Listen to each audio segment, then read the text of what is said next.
Hey guys, Jacob here. In this video, we have another unboxing from thecubicle.com. In here is one puzzle and two magnet sets. So the magnets are for a puzzle that I am making that I will be showing you in the next video. I'm not gonna spoil anything about what it is. That video will be coming pretty soon though, because that puzzle is very close to being done. All I have to do is glue the magnets in.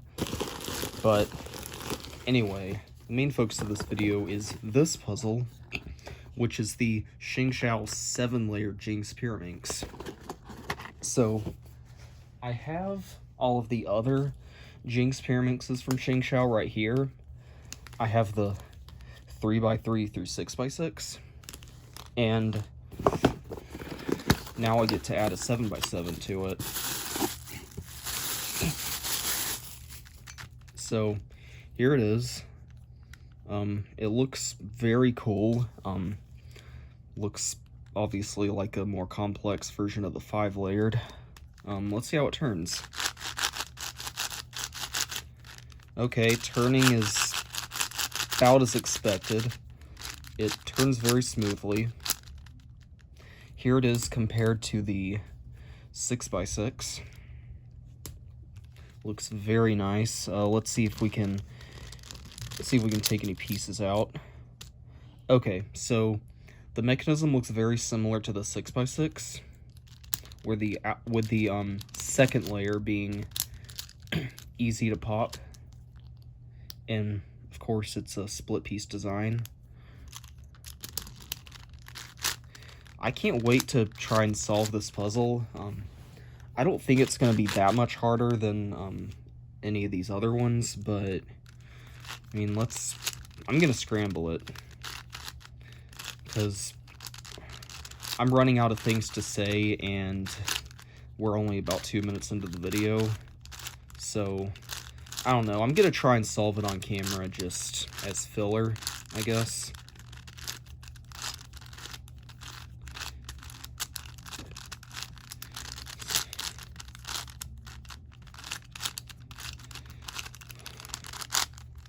Alright, so scrambled, it's starting to look really cool. Like I said, I don't think it's going to be that much harder than the 5 or 6. Alright, so I think to solve it, I'm first going to pair up these, and then I think I'm going to do these kind of half bars and then the full bars. I think that makes the most sense.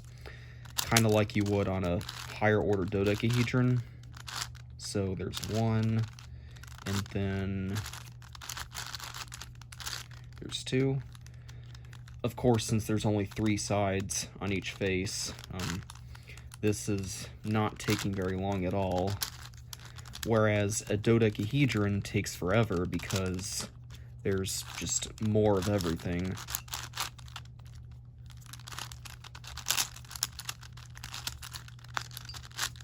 Alright, so there's our first full bar. Now we're gonna make the last yellow bar.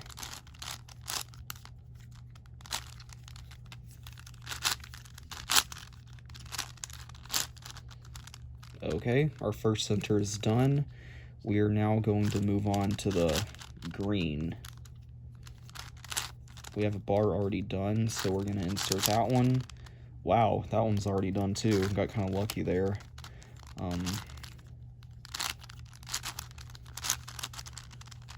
Wow, these centers are going together really quickly.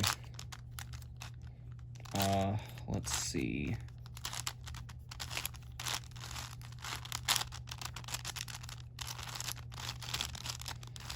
Let's see.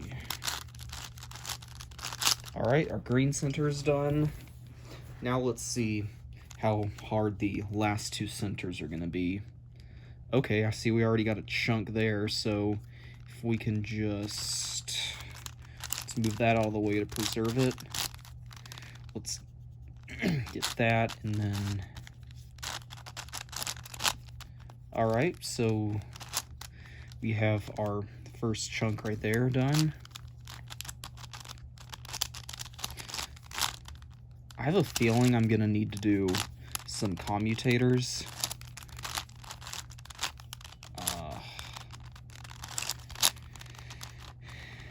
Let's see.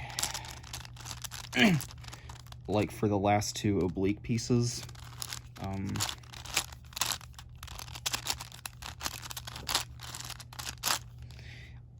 I feel like once we get past the centers, the solve is going to be pretty straightforward. The only thing tricky is like the last two centers, which I see we have a double commutator, so let's see if we can just...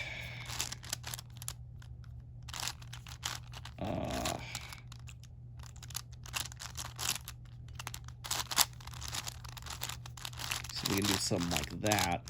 Okay, that worked. Now we just gotta do it for the other one. Alright, so now we have the centers done.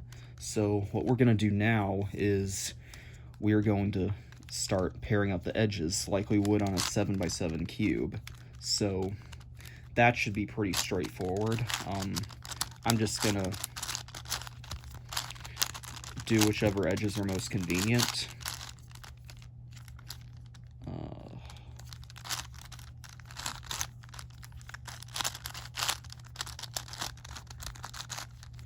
Alright, and just like that, we have our first edge done.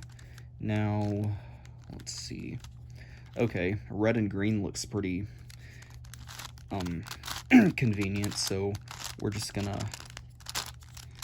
do that one next. Alright. And pair that one up. Okay, next I think I'll do red and blue because I see these two.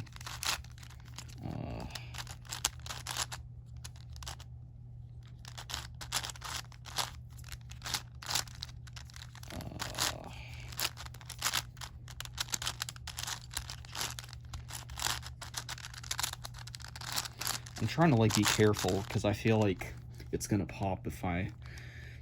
Like, it almost popped a couple times there, but I saved it. The reason is, of course, like I showed you earlier, the second layer is only held in by a small foot, so it's easy to pop.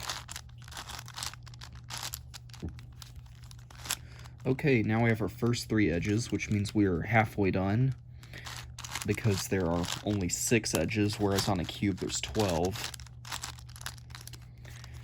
I'm just glad this isn't a dodecahedron where there's 30 edges.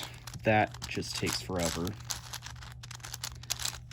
But despite that, they're still fun to solve.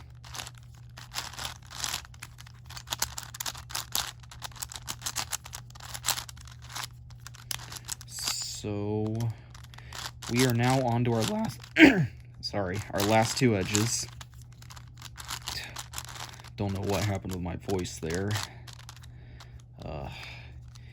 Anyway, let's see.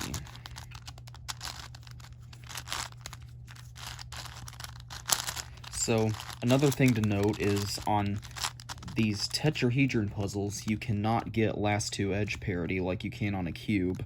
The same goes for dodecahedron puzzles.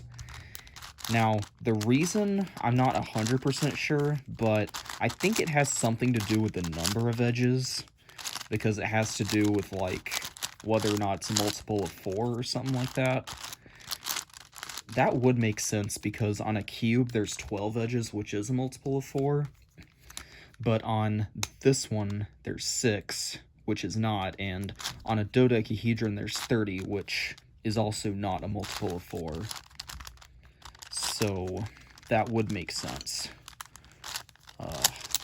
Now we are on Jing's Pyraminx stage, which is the equivalent of a 3x3 stage on 7x7. Man, I am... Please forgive me, I'm forgetting how to solve a Jing's Pyraminx. Oh. Okay. There we go. I don't know what happened there, but, like, you're supposed to do V first, and, I was trying to, like, make cross, because I'm so used to big cubes. Anyway. Whoops, and we got a pop there. As you can see, it's because the foot is so tiny. Just pops right back in. Alright, and now we just have to swap the edges, or centers rather.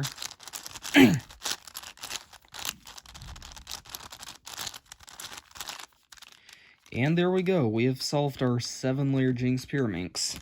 So, this is the last Jing's Pyraminx that's going to come out that I know of. I don't know if they're going to make an 8x8 or 9x9 Jing's Pyraminx. If they do, that's going to be really cool, but I just don't see that happening soon. This is a nice little lineup. I doubt they're going to make a 2x2 because that would just be a trivial tip-turning puzzle.